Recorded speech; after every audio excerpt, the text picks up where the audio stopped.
Hello everyone, this is Nivedita from Skillshark EduTech, and today we have with us Karthik Nanda, Mohit and Oshi Kumari from Team Rotor. So how are you guys? Yeah, we are good, We're great. Nivedita. We're How are great, you doing? Nandita. Thank you for having us here. I'm doing fine as well. In all my previous interviews, I have been asking how did the lockdown go? How did the lockdown go? But unfortunately, we are moving towards a scenario that we might be facing another lockdown. So what are your plans for that? If lockdown happens, how is your reaction gonna be? Because you guys have been missing college for a long time now. Uh, right. So basically, what we just want all the practical knowledge to be out there with the students of our team, and we just want to get all the basics clear first of all of how the drone building and all of that, and then get on with the practical knowledge. Maybe provide them drones or just get them into different fields, their interested fields. So. Nice. That is really interesting. So drone is a really interesting field to start with. So how did you guys come together and decided that we wanna compete in this zone? Because not many teams are there in different colleges who goes into drone racing. So what inspired you all to create a drone racing team? So, this I can answer. See, we all are a group of people who are really interested in drones from beginning. Like we went to the college for our first years, we saw different teams over there. But this team specifically attracted our attention because it was specifically based on drones. They had drone racing, they had various projects going on. So that's why we all decided. We didn't know each other before. We went there. Everyone equally went there in the team. We had an interview rounds. We had to qualify a certain rounds to get selected in a team, and then we come to get to know each other, our teammates, and it was really amazing experience to be part in the learning stage of the team, and now we are in the leading stage of the team, and it's also an equally important part to experience right now. Nice. So what are the goals and objectives of your team? What are you guys targeting at? So basically, what we target is that any member or any student who joins our team should learn how to build a drone and should learn the piloting, should learn how to fly. Otherwise, there's no use of joining any team. Even if you like any different teams, if you are making a vehicle, you should know how to ride it or how to fly it, right? So that's our motto basically. You can build a drone anywhere, but if you don't know how to fly, if you don't have any instructor to teach you how to fly, then you'll spend lots of amount of money wasting in crashing and then not getting the compatible components and everything. So that's why we focus on flying, piloting. You learn the basics here, then according to your interest you can excel in this field. It's a very vast field. So the basic is just piloting. You should know how to fly. So given any drone, you can fly it.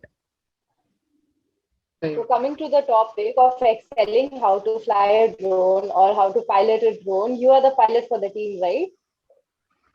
Yeah, we Uh, three are the pilots. Okay, you all are the So pilots. like So how is that experience? How is yes. piloting a drone? Like what all skills a person require for that? And how does that skill affect you in your real life? What can you take from drone racing to your real life? Is there something of learning from it that you can apply in your lives too? Yeah, so first off, learning a drone, may it be racing, freestyling, or cinematic, it's not that easy. It's not a piece of cake. So you need a lot of precision. You need to, correct at every single point. You have to correct your mistakes because there are a lot of crashes seen out there in the racing, freestyle, anywhere. You see a lot of crashes happening and a lot of injuries. But then all you got to be is be consistent and also just keep correcting your mistakes time by time and just keep looking at yourself where you're going wrong so that you don't make any other same type of mistakes in the future. So So yeah, that's what we take on. adding to Karthik, I'd like to say that we the batch, our batch, we were lucky enough to have like at least 1 to 2 semester in our college. So in that 2 semesters, we got to learn at least the basics, like how do you hover a drone, how do you fly a drone, not just the skills but the basics. So that learning the basics, and then obviously when you have the experience of flying in campus, then that experience, that thing will drive you to, okay, I'll build a drone and then I'll fly at home. So we were lucky enough to have the basic knowledge and then applying it to increasing and enhancing our skills. So were you guys flying the drone outside your homes during this lockdown? Oh yeah, we've built Yeah. like more than one or two races. I'm into racing. Like, I'm currently concentrating on racing also. Not only racing, other cinematics, but still.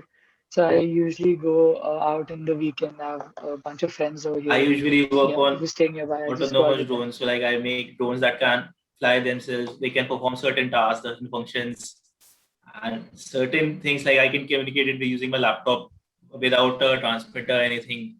So I concentrate on those kind of drones, the autonomous kind. So I've been building that over the lockdown period. I hope. And I'm concentrating on racing for now, but I'll be looking over on getting into cinematography and freestyle.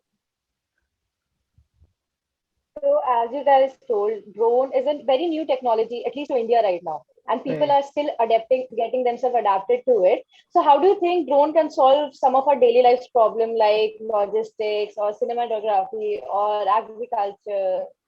So currently, the drone technology in India is really new, as you said, and the infrastructure that we have right now, that also doesn't support drones to perform various tasks. Like we still have overhanging electrical wires. We still have houses where it's not like they have not been mapped.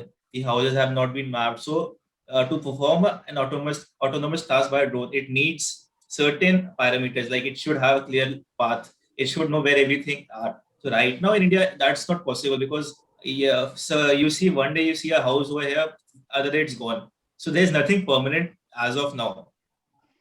So for that, we have to develop certain infrastructure. And right now, the DGCI, the drone for the Authority of India, which controls the selling of drones and the piloting of drones, they have also restricted various, like we can say, various functions of the drones. Like not anyone can buy a drone right now in India, according to the new rules. You have to have a pilot license, or you have to have registered your drone user and those kind of things. So it's all because of privacy concerns, because right now we had various small drones that were going on all over the country and people were complaining about the privacy. So for that they have enforced, and also for security reasons because of the ongoing tension between Indo-Pak and Indo-China.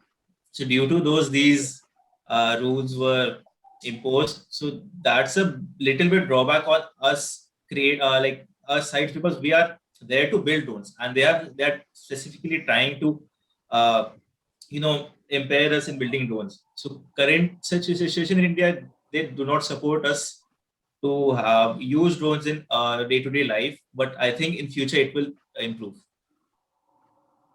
But a techie's life is all about overcoming these challenges. So I hope these challenges are not there anymore. Yeah, they are going to be there. Privacy constraints are going to be there, but there needs to be a way out for us all together to develop in a good way. So as you talked about pilot license, drone pilot license. So what is the procedure to attain one? Okay, so once you go to the DGCA website, you're going to be asked a number of questions. Saying, what's your passport number? Can we have a copy of your passport? Can we have a copy of your Aadhaar card? And once you just submit all of these details, you'll get a number. And basically, the number is what will be used in your license, and then you can apply for your license. And So you is have Which no to any is pass course certain required number of before it? course. Yeah, sorry. Yeah. sorry. Sorry? Yeah, sorry, I missed you, Mohit. What did you say? I was saying like after you get that number, that's basically you're registering your drone. Then you have to like apply for a training school, DGCI approved training school. You have to go for a certain 7 to 10 days course, depending on which category you're choosing. Like there are two categories right now for available for citizens, like the micro category and the I think micro and Many categories. macro categories.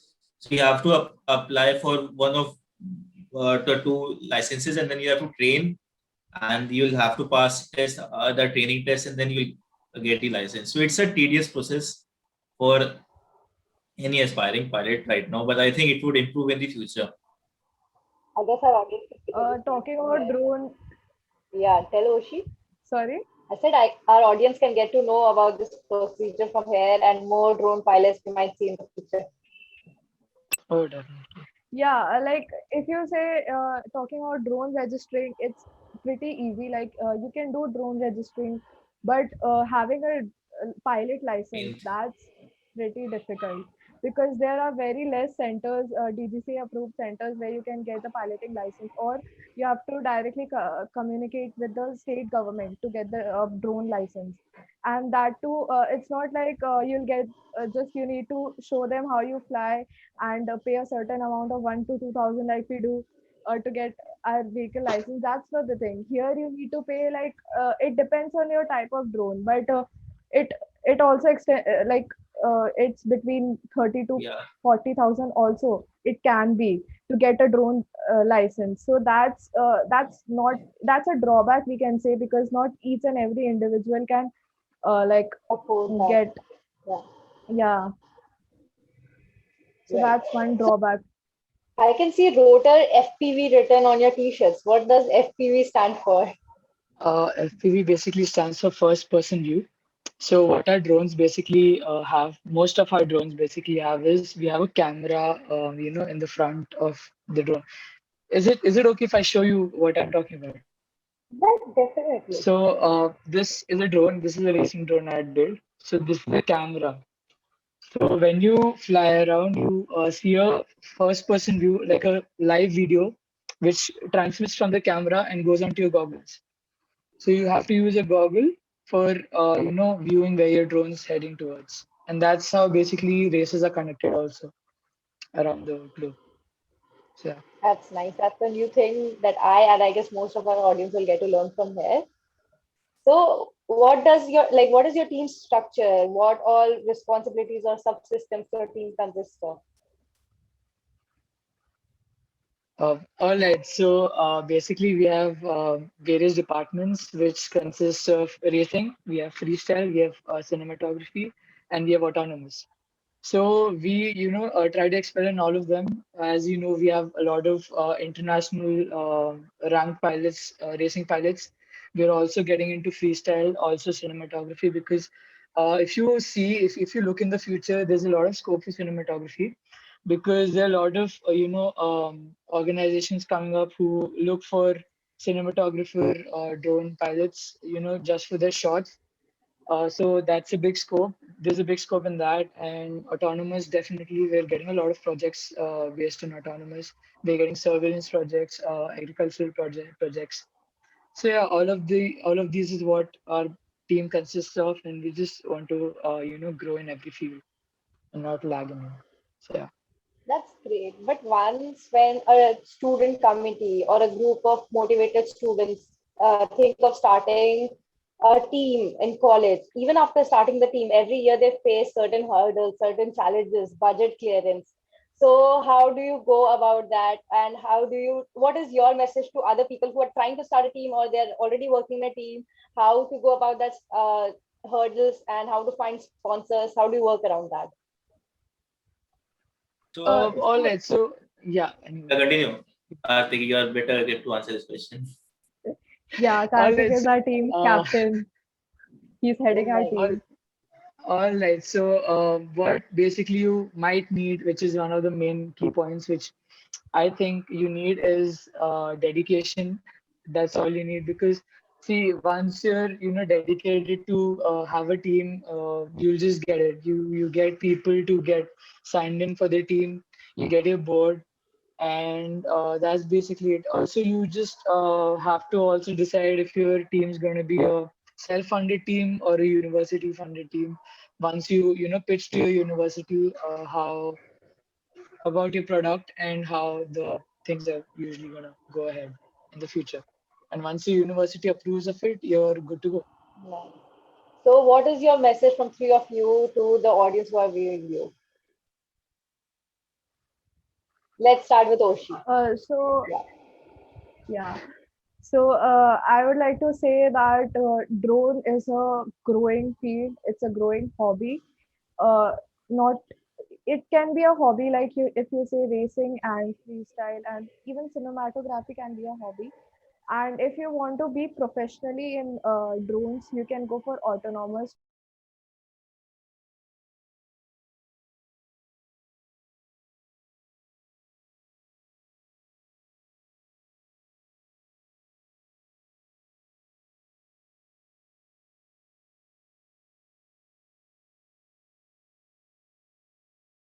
Like you said, FPV. FPV means it's like you're sitting on the drone and you're viewing the whole thing.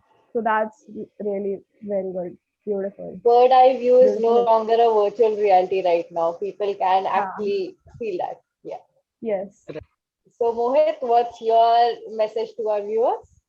So I would just like to say that if anyone is like wanting to start anything it is hobby, want to start this hobby, want to know how drones are built, the only thing that we require is interest and a stable internet connection. That's it. Everything related drones is available on the internet. You can build numerous number of drones. There are numerous number of designs. There are numerous number of forums to help you build your own perfect drone. There are also online things that can help you fly also. Like there are various simulators which helps you fly, practice your flying skills. Like currently in the lockdown period, all the races are happening on these simulators. So we are all the races happening on these simulators. So that's the power of internet right now that we have. This generation has. So I'll just like to say that if you have interest, you can go for it. This drones look dangerous, but they are really interesting things. Nice. And now coming to the man who is heading the team itself, Kartike, what's your message? All right, so basically Mohit had all my points covered, but still I'm going to go with it. You just need interest, and basically it's just not about interest. You also, have to go along with it because if you have interest, just keep the interest going, right? Because even though there was lockdown, we didn't stop working. We just kept on going. We got into n number of competitions, races, and all of that, and that's what kept our team moving and motivated. So you just be motivated, keep your interests, and don't just ooze out of the track. So yeah, that's So all. thank you all for Thank you. your time. I hope India gets more adaptive towards drone and towards new technologies. Thank you. Thanks a lot for your time. Thank And you. thank you, Narendra, for the great session. Thank you for having us here.